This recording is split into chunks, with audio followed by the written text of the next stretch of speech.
नमस्कार दोस्तों, आपके अपने चैनल हमारे संस्कार में आपका बहुत बहुत स्वागत है। आज हम आपके लिए लेकर आए हैं मार्कशीस मास कथा अध्याय 11। लेकिन उससे पहले अगर आप हमारे चैनल पर नए हैं और अभी तक आपने चैनल को सब्सक्राइब नहीं किया है तो आप सभी से निवेदन है, प्लीज़ हमारे चैनल को सब्सक्राइब करें, वीडियो को लाइक करें, ज़्यादा से ज़्यादा शेयर करें ताकि इस कथा के श्रवण का लाभ और लोगों को भी मिल सके। बेल आइकन को दबाना ना भूलें ताकि हमारी आगे आने वाली हर वीडियो की जानकारी आपको नोटिफिकेशन के जरिए मिल जाया करे। कमेंट्स बॉक्स में जय श्री कृष्ण हर हर महादेव लिखना ना भूलें। आपकी ये छोटी सी कोशिश हमारे लिए काफ़ी मददगार साबित होती है। अपना प्यार और सहयोग हमें ऐसे ही प्रदान करते रहें। परम पिता परमेश्वर की कृपा आप सभी पर हमेशा बनी रहे। आइए अब सुनते हैं कथा के आगे का वृतांत। भगवान श्री कृष्ण ने कहा कि समस्त देवताओं के अंश भूतल पर जाएं। हे ब्राह्मण, वे राजकुमार होकर युद्ध में मेरे सहायक बनेंगे। कमला की कला से 16,000 राजकन्याएं प्रकट होंगी। वे सब की सब मेरी रानियां बनेंगी। वे धर्मदेव अंश रूप से पांडु पुत्र युधिष्ठिर होंगे। वायु के अंश से भीमसेन और इंद्र के अंश से साक्षात अर्जुन का प्राकट्य होगा। अश्विनी कुमारों के अंश से नकुल और सहदेव प्रकट होंगे। सूर्य का अंश वीरवर कर्ण होगा, जिसे कि कोई भी युद्ध में नहीं हरा पाएगा, और साक्षात यमराज विदुर होंगे। कली का अंश दुर्योधन, समुद्र का अंश शांतनु, शंकर जी का अंश अश्वत्थामा और अग्नि का अंश द्रोण होगा। चंद्रमा का अंश अभिमन्यु के रूप में प्रकट होगा। स्वयं वसुदेवता भीष्म होंगे। कश्यप के अंश से वसुदेव और आदिति के अंश से देवकी होंगी, और वसु के अंश से नंदगोप का जन्म होगा। वसु की पत्नी यशोदा जी होंगी। कमला के अंश से द्रौपदी होंगी, जिनका जन्म यज्ञ कुंड से होगा। इसी प्रकार अग्नि के अंश से महाबली धृष्टद्युम्न का जन्म होगा। शत्रुपा के अंश से सुभद्रा प्रकट होंगी, जिनका जन्म देवकी के गर्भ से होगा। देवता लोग भारहारी होकर, यानी कि भार को उतारने वाले होकर, अपने अंश से अब पृथ्वी पर अवतीर्ण हों। इसी प्रकार देव पत्नियां भी अपनी कला से भूतल पर पधारें। नारद ऐसा कहकर भगवान श्री कृष्ण मौन हो गए। यह सारा विवरण सुनकर प्रजापति ब्रह्मा जी वहां अपने स्थान पर जा बैठे। हे देव ऋषि, श्री कृष्ण के बाएं भाग में वाग्देवी सरस्वती थी, दाहिने भाग में लक्ष्मी जी थी। अन्य सभी देवता और पार्वती देवी सामने थे। गोप और गोपियां भी उनके सामने ही बैठी हुई थी। श्री राधा श्याम सुंदर के वक्ष स्थल में विराजमान थी। उसी समय ब्रजेश्वरी राधा जी अपने प्रियतम से बोली। राधिका जी ने कहा, हे नाथ, मैं कुछ कहना चाहती हूँ। हे प्रभु, इस दासी की बात भी सुन लीजिए। मेरे प्राण चिंता से निरंतर जल रहे हैं। मेरा मन चंचल हो रहा है। आपकी ओर देखते समय मैं पल भर के लिए भी आंख बंद करने या पलक झपकने में भी असमर्थ हो जाती हूँ। फिर प्राणनाथ, आपके बिना इस भूतल पर मैं अकेली कैसे जाऊंगी? हे मेरे प्राणेश्वर, जीवन बंधु, सच बताओ, वहाँ गोकुल में कितने समय के बाद आपके साथ मेरा मिलन होगा? आपको देखे बिना तो मैं एक पल भी मेरे लिए 100 युगों के समान हो जाता है। वहाँ मैं किसे देखूंगी, कहाँ जाऊंगी, कौन मेरी रक्षा करेगा? हे प्राणेश्वर, आपके सिवा मैं किसी भी दूसरे रिश्ते, यानी कि पिता माता, भाई बहन या पुत्र का एक क्षण के लिए भी ध्यान नहीं करती। हे मायापति, अगर आप भूतल पर मुझे भेजकर माया से ढकना चाहते हो, माया से मुझे मोहित कर देना चाहते हो, वैभव देकर मुझे भुलाना चाहते हो, तो मेरे सामने सच्ची प्रतिज्ञा करो। हे मधुसूदन, मेरा मन रूपी मधुप अर्थात भांवरा आपके मकरंद युक्त चरणार बिंदु में ही नित्य निरंतर भ्रमण करता रहे। जहाँ जहाँ जिस भी योनि में मेरा जन्म हो, वहाँ वहाँ आप मुझे अपना स्मरण और मनोवांछित दासत्व भाव प्रदान करोगे। मैं भूतल पर कभी भी इस बात को ना भूल पाऊँ कि आप मेरे प्रियतम श्री कृष्ण हो और मैं आपकी प्रेयसी राधिका हूँ। हम दोनों का प्रेम सौभाग्य शाश्वत है। प्रभु, यह उत्तम वर मुझे दो। जैसे शरीर छाया के साथ और प्राण शरीर के साथ रहते हैं, ठीक उसी प्रकार हम दोनों का जन्म और जीवन एक दूसरे के साथ ही बीते। हे विभो, यह श्रेष्ठ वर मुझे दे दो। भगवान भूतल पर पहुंचकर भी हम दोनों का पल भर के लिए भी कभी वियोग ना हो, हम पल भर के लिए भी एक दूसरे से अलग ना हो पाएं, यह वरदान मुझे दे दो। मेरे प्राणों से ही आपका शरीर बना है, मेरे प्राण आपके श्री अंगों से अलग नहीं हैं। मेरी इस धारणा का कौन निवारण कर सकता है? मेरे शरीर से ही तो आपकी मुरली बनी है और मेरे मन से ही आपके चरणों का भी निर्माण हुआ है। मेरे कहने का मतलब यह है कि प्रभु, मैं आपकी मुरली को अपना शरीर मानती हूँ, मेरा मन आपके चरणों से कभी अलग नहीं हो पाता। संसार में कितने ही ऐसे स्त्री पुरुष हैं जो सामने तो एक दूसरे का गुणगान करते हैं, लेकिन कहीं भी अपने प्रियतम में निरंतर आसक्त रहने वाली मुझ जैसी कोई भी प्रेयसी नहीं है। आपके शरीर के आधे भाग से किसने मेरा निर्माण किया है? हम दोनों में तो भेद है ही नहीं, इसीलिए मेरा मन लगातार आप में ही लगा रहे। मेरी आत्मा, मेरा मन और मेरे प्राण जिस तरह से आप में स्थापित हो गए हैं प्रभु, उसी तरह से आपका मन, प्राण और आत्मा भी मुझ में ही स्थापित रहें। इसीलिए विरह की बात कान में पड़ते ही मेरी आंखों से पलकों का गिरना भी बंद हो गया है। हम दोनों की आत्माओं का मन प्राण निरंतर दग्ध हो रहे हैं, यानी कि बहुत परेशानी हो रही है। भगवान कृष्ण कहने लगे, हे देवी, उत्तम आध्यात्मिक योग शोक का निवारण करने वाला होता है, यानी कि उसको दूर करने वाला होता है, इसीलिए मैं उसे बताता हूँ। तुम ध्यानपूर्वक सुनो। यह योग योगेंद्रों के लिए भी बड़ी दुर्लभ है। सुंदरी देखो, सारा ब्रह्मांड आधार और आधे के रूप में विभक्त है। आप ध्यान से सुनो। फल का आधार होता है फूल, फूल का आधार है पल्लव, पल्लव का आधार होता है तना या जिसे हम डाली कहते हैं, और उसका भी आधार स्वयं वृक्ष होता है। अब वृक्ष कैसे बनता है? उसका आधार होता है अंकुर, जो बीज की शक्ति से ही संपन्न होता है। उस अंकुर का आधार बीज है और बीज का आधार होता है पृथ्वी।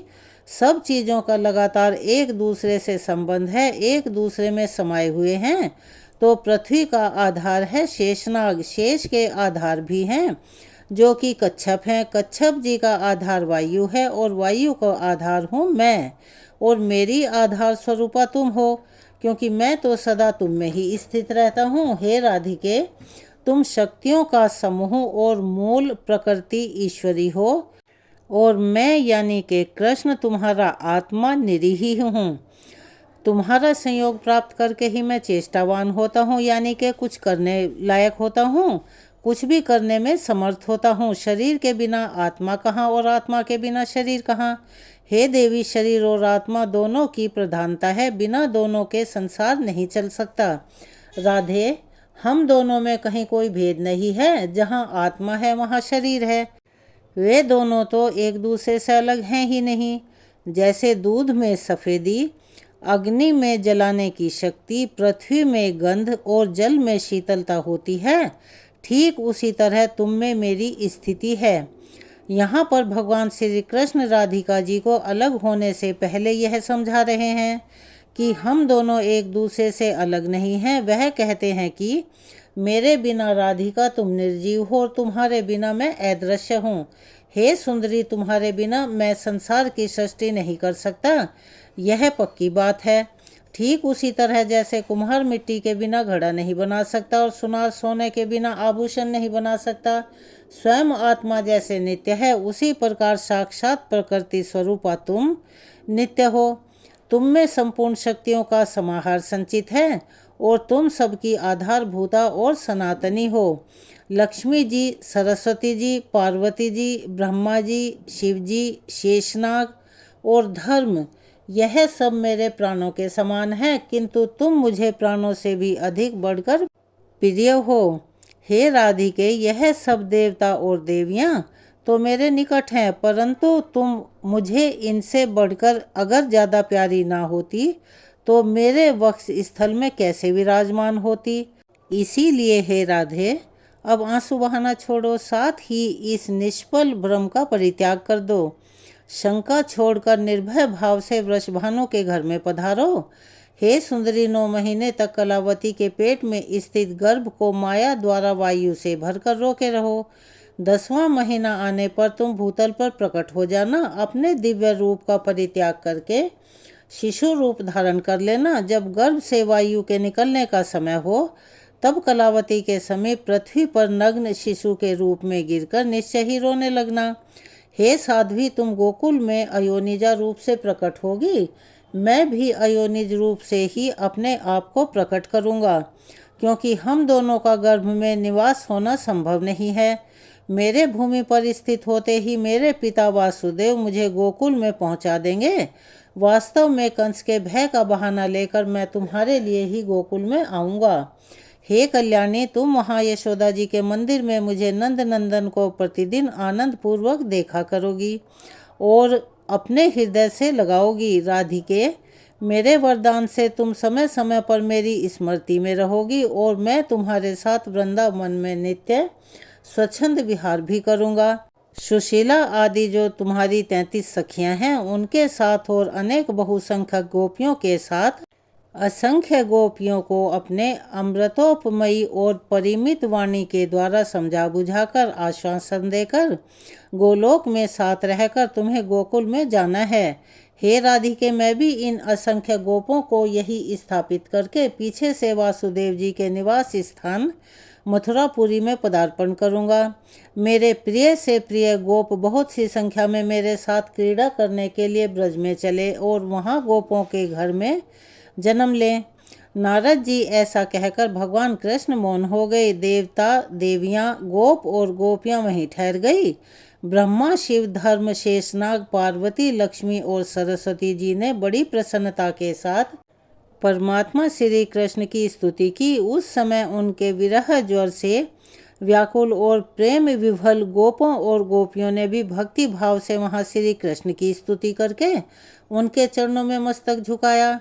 और विरह ज्वर से कातर हुई पूर्ण मनोरथा राधा ने भी अपने प्राणों से भी अधिक अपने प्रियतम हृदय वल्लभ श्री कृष्ण का भक्ति भाव से स्तवन किया। उस समय श्री राधा के नेत्रों में आंसू भरे हुए थे। वे अत्यंत दीन और भय से व्याकुल दिखाई दे रही थी। उन्हें इस अवस्था में देखकर स्वयं श्री हरि ने सांत्वना देने के लिए ही यह सच्ची बात कही। श्री हरि अर्थात श्री कृष्ण बोले, हे प्राणादिके महादेवी, अब सुस्थिरा हो जाओ, भय का त्याग कर दो। जैसी तुम हो वैसा ही मैं भी हूँ। मेरे रहते भला तुम्हें किस बात की चिंता है। श्री दामा के शाप की सत्यता के लिए कुछ समय तक मेरे साथ तुम्हारा वियोग रहेगा ही। तुम मुझसे कुछ ही समय के लिए दूर होगी, फिर मैं मथुरा में आ जाऊंगा। वहाँ भूतल का भार उतारना, माता पिता को बंधन से मुक्त करवाना, माली, दर्जी और कुब्जा का उद्धार करना, काल यवन को मरवाकर मुचकुंद को मोक्ष देना, द्वारका का निर्माण, राजसूय यज्ञ का दर्शन, 16,110 राजकन्याओं के साथ विवाह करना, शत्रुओं का दमन, मित्रों का उपकार, वाराणसीपुरी का दहन, महादेव जी को जम्भरणास्त्र से बांधना, बाणासुर की भुजाओं को काटना, पारिजात का अपहरण, अन्य कर्मों का संपादन, प्रभास तीर्थ की यात्रा में जाना, वहाँ मुनि मंडली का दर्शन करना, ब्रज के बंधु बांधवों से वार्तालाप, पिता के यज्ञ का संपादन और वहीं शुभ बेला में फिर से तुम्हारे साथ मिलन और गोपियों का साक्षात्कार। यह सभी कार्य तो मुझे ही करने हैं। फिर तुम्हें अध्यात्म ज्ञान का उपदेश देकर वास्तव में तुम्हारे साथ नित्य मिलन का सौभाग्य भी प्राप्त करूंगा। इसके बाद मेरे साथ रात दिन तुम्हारा संयोग बना रहेगा, कभी किसी एक क्षण के लिए भी वियोग नहीं होगा। इतना ही नहीं, वहाँ से तुम्हारे साथ मेरा पुनः ब्रज में आगमन होगा। हे प्राण वल्लभे, वियोग काल में भी स्वप्न में भी तुम्हारे साथ मेरा सदैव मिलन होता रहेगा। तुमसे बिछड़कर द्वारका में जाने पर मेरे और मेरे नारायणा के द्वारा उपर्युक्त कार्य संपादित होते रहेंगे। फिर वृंदावन में तुम्हारे साथ मेरा निवास होगा और माता पिता और गोपियों के शोक का पूर्णतः निवारण होगा। भूतल का भार उतारकर तुम्हारे और गोपियों के साथ मेरा पुनः गोलोक में आगमन हो जाएगा। हे राधे, मेरे अंशभूत से जो नित्य परमात्मा नारायण है, वे लक्ष्मी सरस्वती के साथ बैकुंठ लोक को पधारेंगे। धर्म और मेरे अंशों का निवास स्थान श्वेत द्वीप में होगा। देवताओं और देवियों के अंश भी अक्षय धाम को पधारेंगे। फिर इसी गोलोक में मैं तुम्हारे साथ निवास करूंगा। कांत, इस प्रकार समस्त भावी शुभाशुभ का वर्णन तो मैंने कर दिया है। मेरे द्वारा जो निश्चय हो चुका है उसका कौन निवारण कर सकता है। फिर भगवान श्री कृष्ण ने देवताओं और देवियों से कुछ बातें कहा, हे देवताओं, अब आप लोग इस भाविका की सिद्धि के लिए, यानी कि जो भी नियति का नियम है उसे पूरा करने के लिए अपने अपने स्थान को जाइए। पार्वती जी, आप अपने दोनों पुत्रों और स्वामी के साथ कैलाश पर्वत की ओर जाइए। मैंने जो कार्य आपकी जिम्मेदारियों पर लगाया है, यानी कि आपको सौंपा है, वह सब यथा समय पर पूरा होगा। हे ब्रजेश्वरी राधे, गणेश जी को छोड़कर शेष छोटे बड़े सभी देवता और देवियों का कला द्वारा भूतल पर अवतरण होगा। फिर लक्ष्मी जी, सरस्वती जी और श्री राधा जी सहित पुरुषोत्तम श्री हरि को भक्ति भाव से प्रणाम करके सब देवता आनंद पूर्वक अपने अपने स्थान को चले गए। श्री हरि ने जिस कार्य का आयोजन किया था उसे सफल बनाने के लिए वे बड़ी व्यग्रता से भूतल पर पधार गए, क्योंकि स्वामी का बताया हुआ स्थान देवताओं के लिए भी दुर्लभ था। भगवान श्री कृष्ण ने राधा रानी से कहा, प्रिय, तुम पूर्व निश्चित गोप गोपियों के समुदाय के साथ अब वृषभानु के निवास गृह को पधारो। मैं भी मथुरापुर में पहुंचकर वसुदेव के घर जाऊंगा। फिर कंस के भय का बहाना बनाकर गोकुल में तुम्हारे पास आ जाऊंगा। लाल कमल के समान नेत्रों वाली श्री राधा श्री कृष्ण को प्रणाम करके अपने प्रियतम श्री कृष्ण से अलग होने के भय से कातर होकर उनके सामने फूट फूट कर रो पड़ी और ठहर ठहर कर कभी तो दूर तक जाती, फिर बार बार आगे जाकर वापस लौट आती। लौटते ही फिर से वह श्री कृष्ण का मुंह निहारने लगती। सती राधा शरद काल की पूर्णिमा के चंद्रमा की कांति सुधा से पूर्ण प्रभु के मुख चंद्र की सौंदर्य माधुरी का अपने नेत्रों के चकोर द्वारा पान करती थी। फिर परमेश्वरी राधा प्रभु की 7 बार परिक्रमा करके 7 बार प्रणाम करने के बाद फिर से श्री हरि के सामने खड़ी हो गई। इतने में ही करोड़ों गोप गोपियों का समूह वहां आ पहुंचा। उन सब के साथ श्री राधा ने पुनः श्री कृष्ण को प्रणाम किया। उसके बाद 33 सखी स्वरूपा गोप किशोरियों और गोप समूहों के साथ सुंदरी राधा श्री हरि अर्थात श्री कृष्ण को मस्तक झुकाकर भूतल के लिए प्रस्थान कर गई। वे सब के सब श्री हरि के बताए हुए स्थान यानी के नंद गोकुल को गए। फिर राधा जी वृषभानु के घर में और गोपियां अन्य गोपों के घर में चली गई। गोप गोपियों सहित श्री राधा के भूतल पर चले जाने पर श्री हरि भी शीघ्र ही वहां पहुंचने के लिए उत्सुक हो गए। गोलोक के गोपों और गोपियों से बात करके उन्हें अपने अपने कामों में लगाकर मन की गति से चलने वाले जगदीश्वर श्री हरि अब मथुरा में जा पहुँचे। पहले देवकी और वसुदेव के जो पुत्र हुए उन्हें तो कंस ने तत्काल ही मार डाला।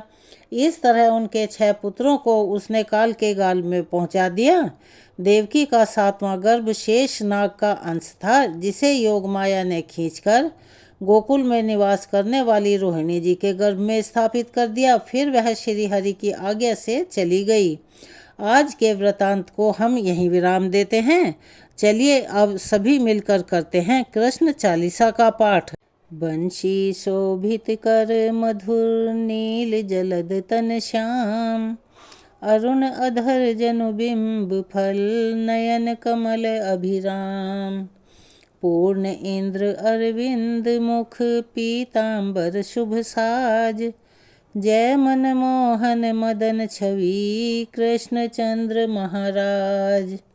जय यदुनंदन जय जगवंदन जय वसुदेव देवकी नंदन, जय यशोदा सुत नंद दुलारे, जय प्रभु भक्तन के द्रगतारे। जय नटनागर नाग नथैया कृष्ण कन्हैया धेनु चरैया, पुनि नख पर प्रभु गिरिवर धारो, आओ दीनन कष्ट निवारो। वंशी मधुर अधर धरि तेरी, होवे पूर्ण मनोरथ मेरी। आओ हरि पुनि माखन चाखो, आज लाज भारत की राखो। गोल कपोल चिबुक अरुणारे, मृदु मुस्कान मोहिनी डारे। रंजित राजीव नयन विशाला, मोर मुकुट बैजंती माला। कुंडल श्रवण पीत पट आछे, कटि किंकणिका छन काछे। नील जलद सुंदर तनु सोहे, छवि लखि सुर नर मुनि मन मोहे। मस्तक तिलक अलख घुंघराले, आओ कृष्ण बांसुरी वाले। करि पै पान पुतन हितारियो, अका बका कागा सुर मारियो। मधुवन जलत अग्नि जब ज्वाला, भय शीतल लखि तहि नंद लाला। सुरपति जब ब्रज चढ़ियो रिसाई, मसूर धार वारी बरसाई। लगत लगत ब्रज चहन बहायो, गोवर्धन नख धारी बचायो। लखि जसुदा मन भ्रम अधिकाई, मुख मह 14 भुवन दिखाई। दुष्ट कंस अति उधम मचायो, कोटि कमल जब फूल मंगायो। नाथि काली यहीं तब तुम लीने, चरण चिन्ह दय निर्भय कीने। करी गोपिन संग रास विलासा, सबकी पूरन करी अभिलाषा। केतिक महा असुर संघारयो, कंस ही केस पकड़ दय मारियो। मात पिता की बंदी छुड़ाई, उग्रसेन कह राज दिलाई। महिषे मृतक छहो सुतलायो, मातु देव की शोक मिटायो। भौमासुर मुर दैत्य संहारी, लाए 10 सहस कुमारी। दै भिनि तृण चीर सहारा, जरा सिंधु राक्षस कहाँ मारा। असुर बकासुर आदिक मारियो, भक्तन के तब कष्ट निवारियो। दीन सुदामा के दुख टारियो, तंदुल 3 मूठ मुख डारियो। प्रेम के साग विदुर घर मांगे, दुर्योधन के मेवा त्यागे। लखी प्रेम की महिमा भारी, ऐसे श्याम दीन हितकारी। भारत के पारथ रथ हाके, लिए चक्र कर नहीं बलता के। निज गीता के ज्ञान सुनाए, भक्तन हृदय सुधा वर्षाए। मीरा थी ऐसी मतवाली, विष पी गई बजा कर ताली। राणा भेजा सांप पिटारी, शालिग राम बने बनवारी। निज माया तुम विदहि दिखायो, उरते संशय सकल मिटायो। तब शत निंदा करी तत्काला, जीवन मुक्त भयो शिशुपाला। जब ही द्रौपदी टेर लगाई, दीनानाथ लाज अब जाई। तुरत ही वसन बने नंदलाला, बड़े चीर भय अरिमोह काला। असनाथ के नाथ कन्हैया, डूबत भंवर बचावत नैया। सुंदर दास आस उरधारी, दया दृष्टि कीजे बनवारी। नाथ सकल मम कुमति निवारो, क्षमहु बेगी अपराध हमारो। खोलो पट अब दर्शन दीजे, बोलो कृष्ण कन्हैया की जय। यह 40 कृष्ण का पाठ करे उरधारी, अष्ट सिद्धि नवनिधि फल लहे पदारथ चारी। श्री कृष्ण चालीसा यहाँ संपूर्ण होती है। बोलिए कृष्ण भगवान की जय। अगर आप हमारे चैनल पर नए हैं और अभी तक आपने चैनल को सब्सक्राइब नहीं किया है, तो आप सभी से निवेदन है, प्लीज़ हमारे चैनल को सब्सक्राइब करें, वीडियो को लाइक करें, ज़्यादा से ज़्यादा शेयर करें, ताकि इस कथा के श्रवण का लाभ और लोगों को भी मिल सके। बेल आइकन को दबाना ना भूलें, ताकि हमारी आगे आने वाली हर वीडियो की जानकारी आपको नोटिफिकेशन के जरिए मिल जाया करे। कमेंट्स बॉक्स में जय श्री कृष्ण हर हर महादेव लिखना ना भूलें। अपना प्यार और सहयोग हमें ऐसे ही प्रदान करते रहें। आपका ये छोटे छोटे से प्रयास हमारे लिए काफ़ी मददगार साबित होते हैं, इसीलिए प्लीज़ अपना सहयोग और प्यार हमें ऐसे ही प्रदान करते रहें। धन्यवाद।